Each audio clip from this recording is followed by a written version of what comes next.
नमस्कार विद्यार्थियों, मेरा नाम है विपुल राजपुरोहित और स्वागत है विपुल एजुकेशन चैनल की कक्षा 7 की हिंदी की क्लास में। आज हम 5वां पाठ पढ़ेंगे विद्यार्थियों, जिसका नाम है बेणेश्वर की यात्रा। इससे पहले मैं 4 पाठ पढ़ा चुका हूं। आपने नहीं देखे तो इस वीडियो के आई बटन में आपको चारों पाठों मिलेंगे, आप जाकर उनको पढ़ सकते हैं। आज हम 5वां पाठ की शुरुआत कर रहे हैं। पाठ का नाम है बेणेश्वर की यात्रा। तो देखो, मैंने गत वर्ष अखबार में पढ़ा था बेणेश्वर धाम। यानी जो लेखक है वो लिखता है कि मैंने पिछले साल अखबार में पढ़ा था बेणेश्वर धाम।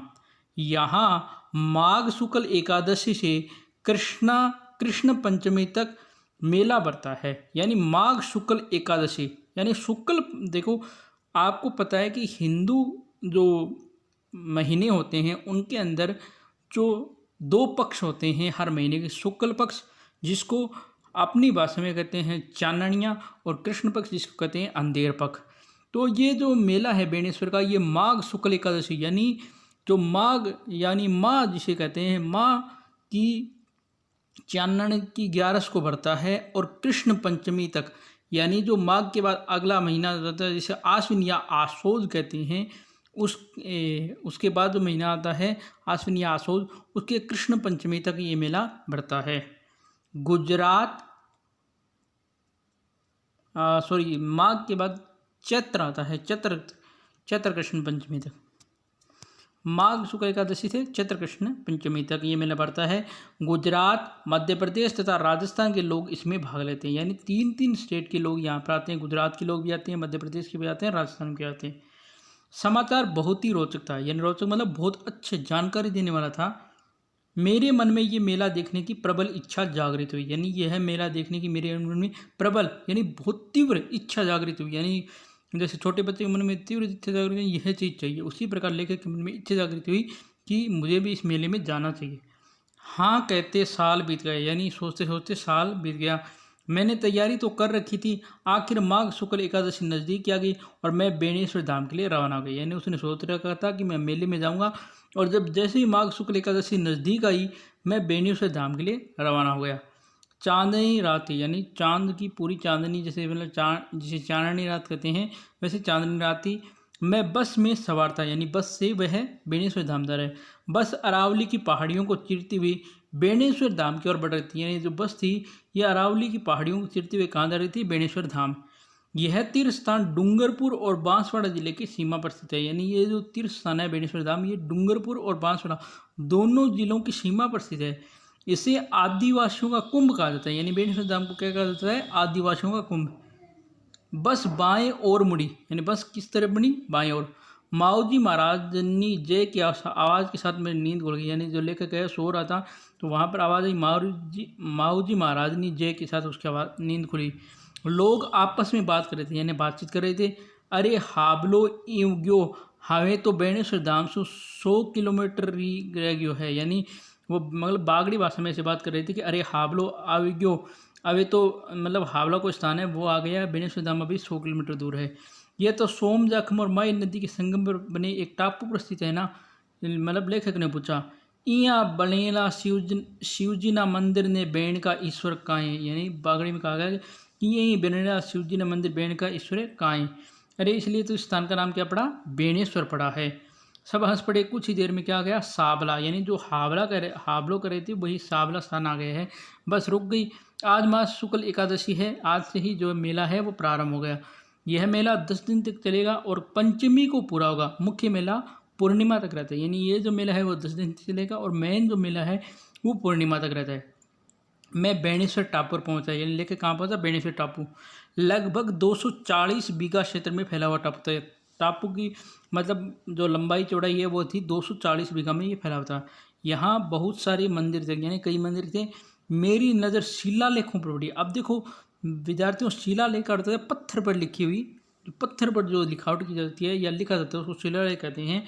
इसके बाद मैंने शिव मंदिर देखा। इसका निर्माण जो है डूंगरपुर के महारावल आस्कर ने लगभग 500 साल पहले करवाया था। यानी जो शिव मंदिर है इसका निर्माण किसने कराया था? डूंगरपुर के महाराजा थे आस्कर, लगभग 500 साल पहले कराया था। ये बहुत पुराना हो गया, इसलिए इसकी मरम्मतें करवाई गई थी।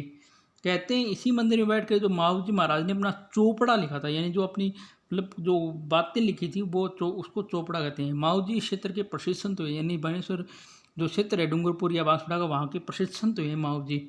इनका जन्म जो है 18वीं शताब्दी में सावला डूंगरपुर में हुआ था। लोग इनको कृष्ण का अवतार मानते हैं, यानी माओ जी महाराज को किसका अवतार मानते हैं? कृष्ण भगवान का। माओ जी महाराज ने सोम सागर, प्रेम सागर, मेघ सागर, रत्न सागर और आनंद सागर नामक 5 ग्रंथों की रचना की। यानी माओ जी महाराज ने 5 ग्रंथ लिखे थे। सोम सागर, प्रेम सागर, मेघ सागर, रत्न सागर और आनंद सागर नामक 5 ग्रंथ लिखे थे। इनको वागड़ी भाषा में चोपड़ा कहते हैं। वागड़ी भाषा में जो ग्रंथ लिखे जाते हैं उनको क्या कहते हैं? चोपड़ा। उनके चोपड़ा में अनेक भविष्यवाणियाँ लिखी गई हैं। उनके जो ग्रंथ है उनमें बहुत सारी भविष्यवाणियाँ भी लिखी है।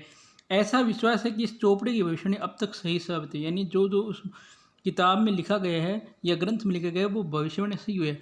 मुझे भी ये बताया गया कि माओ जी की मुख्य गद्दी साबला में, यानी जो माओ जी महाराज का मेन जो स्थान है वो क्या है? साबला है।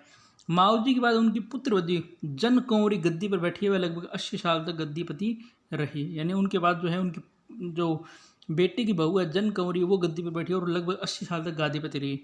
उन्होंने ही हरि मंदिर यानी कृष्ण मंदिर बनवाया था। कहा जाता है कि ये वह स्थान है जहाँ पर जो माओ जी महाराज है वो बैठकर अपनी साधना करते थे, बांसुरी बजाते थे और गायों को चराते थे। बेणेश्वर टापू पर बागड़ क्षेत्र के लोगों ने ब्रह्मा जी का मंदिर बनाया। इसी प्रकार यहाँ त्रिदेव ब्रह्मा, विष्णु और शिव के मंदिर है। इसके अलावा अन्य देवताओं के भी यहाँ मंदिर बने हुए हैं। सावला गद्दी के महंत जी ने हरि मंदिर पर झंडा फहराकर मेले की शुरुआत की। यानी जो मेले की शुरुआत है वो हरि मंदिर की जो महंत जी, जो सावला गद्दी के महंत जी है वो हरि मंदिर पर झंडा फहराकर शुरुआत करते हैं और चारों तरफ माओ जी महाराज की जय जयकार हो रही थी। बेणेश्वर टापू पर क्या चहल पहल बहुत बढ़ गई थी। आदमी नहीं, औरतें भी नहीं, बालक नहीं, बालिकाएं नहीं, जवान नहीं, बूढ़े नहीं, गरीब नहीं, अमीर नहीं, सब तरह के लोग थे और यहाँ विदेशी पर्यटक भी खूब आने लगे हैं। मैं यहाँ एक दिन रुककर लौटना चाहता था, किंतु यहाँ के अनोखे वातावरण ने मुझे पूर्णिमा तक रुकने की मजबूर किया। यानी लेखक सोचता था कि एक दिन दर्शन करके वापस चले जाऊँ, लेकिन वहाँ के माहौल ने उसे पूर्णिमा तक रुकने पर मजबूर कर दिया। मेला स्थान पर दुकानों और मनोरंजन के भरपूर साधन थे। यानी मेले के स्थान पर जो है दुकानें और मनोरंजन के खूब साधन थे। दुकान में खेती और गृहस्थी के लिए भी बहुत सारी वस्तुएं थी। वहाँ बच्चों के लिए गुब्बारे थे, खिलौने थे, धनुष और तीर थे, झूले चक्रियाँ थी, सर्कस था, मदारी था और जादू का खेल भी था। सब उसका आनंद ले रहे थे। मेले में पुलिस विभाग के कर्मचारी तथा बालचर यानी जो छोटे छोटे मतलब स्वयं सेवक कैडेट्स होते हैं वो अपनी सेवाएं दे रहे थे। इसे मतलब विभिन्न सांस्कृतिक कार्यक्रम चल रहे थे। उनमें अलग अलग संस्कृतियों की झलक भी थी। सभी धर्मों के प्रति सम्मान भी था। खेल प्रतियोगिताओं का भी आयोजन यहाँ किया गया, जैसे तीरंदाजी कर रहे थे, कोई गैर नृत्य खेल रहा था, रासलीला कार्यक्रम भी विशेष केंद्र का आयोजन थे। उनके कलाकारों की रंग बिरंगी भड़कीली पोशाकें सबका ध्यान अपनी ओर खींच रही थी। आदिवासी लड़के लड़कियां समूह में लोकगीत गा रहे थे। ये गीत वागड़ी भाषा में थे। चाहे वह गीत मुझे समझ में नहीं आए, किंतु उनके सुरीले स्वर को मैं अभी तक नहीं बोल पाया हूँ। उनके गीतों में सादे सादे सादे और सीधे सादे जीवन की झलक दिखाई देती है। यह स्थान जो है डूंगरपुर जिले के सावला पंचायत समिति में ही स्थित है। अतः इस मेले की सारी व्यवस्था उसी की जिम्मेदारी है। इसमें डूंगरपुर और बांसवाड़ा जिले का प्रशासन का भी सहयोग रहता है। मुझे पता नहीं लगा कि पूर्णिमा कब आ गई। धूमधाम से मेहंदी की सवारी निकली। गाजे बाजे, ढोल ढालक, ढोल डुमके, इकतारा, तंबूरा, ढोलका, मंजीरा आदि के साथ उनकी धुन सुनते ही बनती थी। रंग बिरंगी अलग अलग प्रकार की पताकाएँ थी। सवारी सोम माही सागर संगम स्थल पर आबूदरा नामक स्थान पर पहुंची। महंत जी हरि मंदिर में पधारे और वहाँ उन्होंने पूजा अर्चना की।